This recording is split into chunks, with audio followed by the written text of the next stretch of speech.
Parallel Earths mean that there's various probable versions of your world, and they would exist side by side in terms of energy.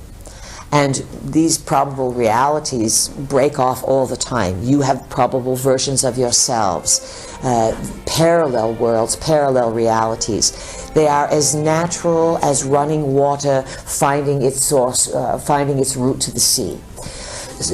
Neurologically, you don't notice these splits.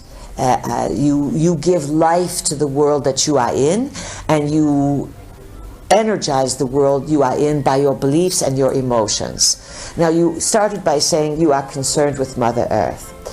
Well, there's a lot of stress on the Earth just now, a tremendous amount, and it's lots of the people who are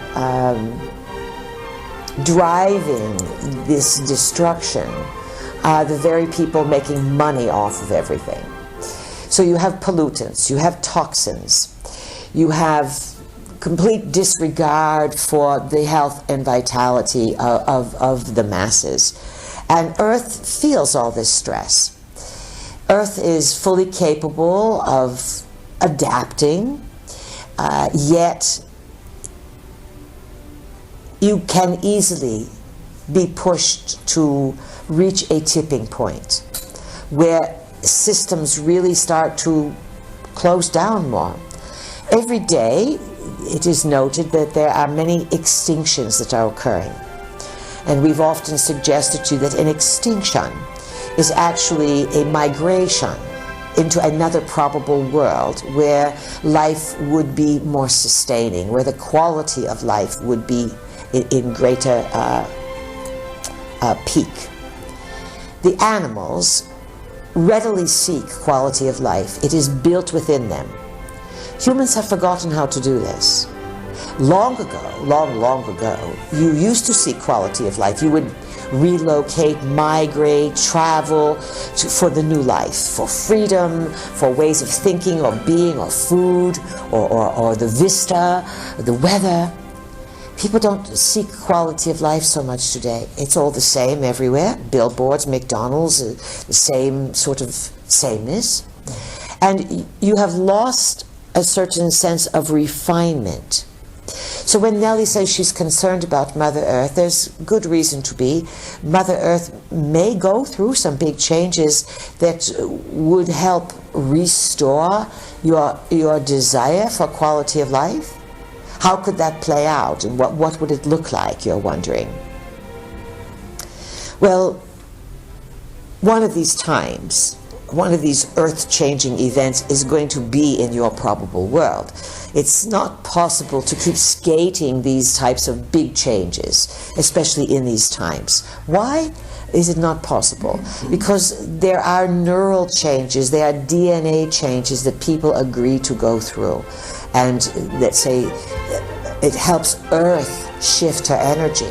These Earth changes are often ways that Earth releases the buildup. And just as a reminder, you are still in a solar maximum cycle. And the energies coming from the solar orb can really stir things up with Earth and her activity.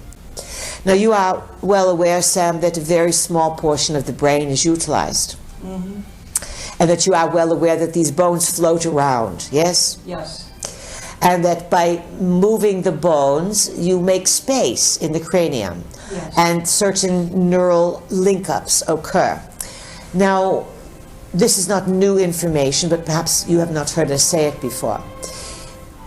Technically, the physiologists will look at the body and they will say, well, look, the veins turn to arteries and they turn to capillaries and then they appear to disappear.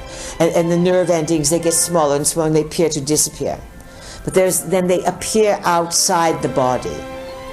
So the important thing to understand is that when you are working on someone's head, whether you are cranial sacral or whether you are hairdresser, stick with us. Yes. They're both doing the same thing. Yes. You are adjusting the area outside. You are adjusting, the saints, they have the halo here.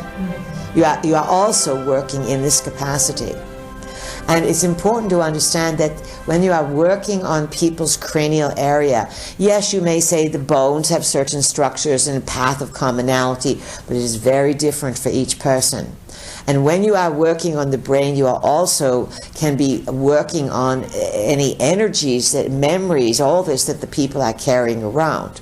If you think of your DNA, well, it's perfect. If you walk out of this room and look down the corridor, you see the corridor and all those doors? That's a model for your DNA. And every door opens to a room, yes?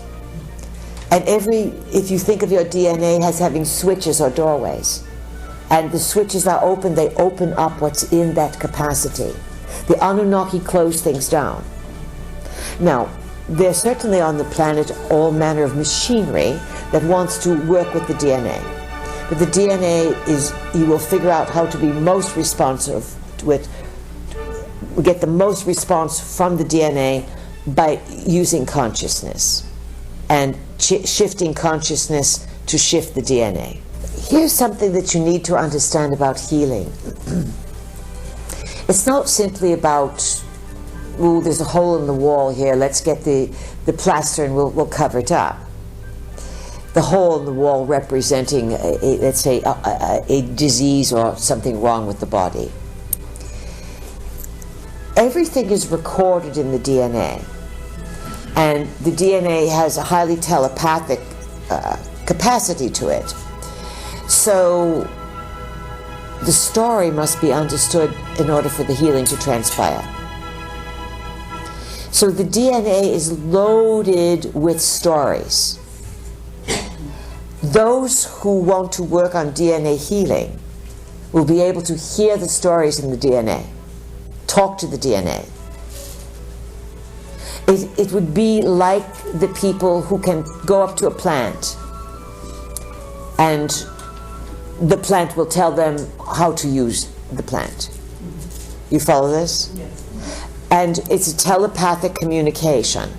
And animals have this capability. Animals can go to plants and the plant, the animal will know, when you have a tummy ache, eat me. If you are tired, eat me.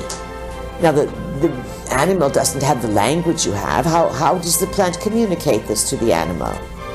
So then this says, what is communication? Is it words? Is it writing?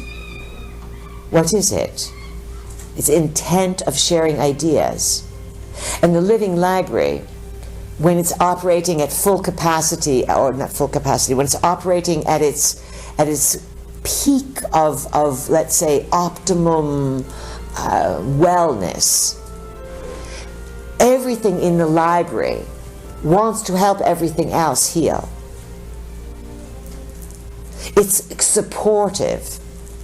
What makes things disconnected is the fear. Humans have so much fear of Earth, so much fear of animals, plants, creatures, and their body. And it's happened really extensively over the last 1,000 years to an extraordinary level. And the Catholic Church has been very much a part of that. Very much. You're sinned, you're flawed, you understand? You're cursed. Your genitals are bad. So all of this must be re-examined and looked at, and you can see yourself as an energetic being. Be willing to know the truth in all manners. Do not find yourself covering up for people or institutions that are not operating with the highest integrity. When you align yourself with falsehood, it's not just those who are being false. You making that choice will get you in a big quagmire. You must be able to recognize the truth whether you want to or not. This is the most immediate issue for you individually and for the people of the planet. And so you will be tested in every capacity. We advise you, don't make excuses for others. If they don't deserve it, then don't rationalize for them. You weaken yourself. You weaken yourself, you get entities. You get other beings jumping in on you. You are at a very crucial point, and you will be here for 5 more years very intensely. Then 10 years of other types of intensity. So you're moving and dismantling something and rebuilding new things. In terms of rebuilding,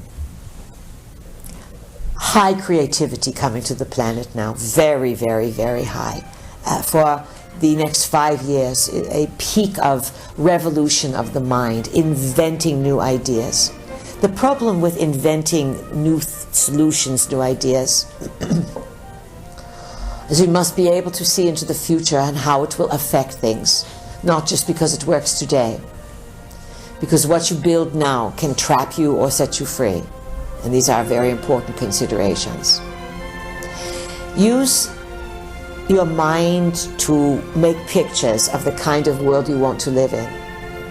Understand that there are many futures to choose from. You create your reality. You may be safe and someone next to you may move into harm because they are expecting it or they are vibrating in fear. Your power ends where your fear begins. Fear is a handy thing to feel if it is a warning. If you carry it around as a best friend, then you are mistaken in the friendship. Do you follow? Fear is not something to carry with you. It is something to recognize when it pops up as a warning. But there's nothing to be afraid of. You came here to achieve things, and so we say go out and create the best. So now we'll turn it over to you.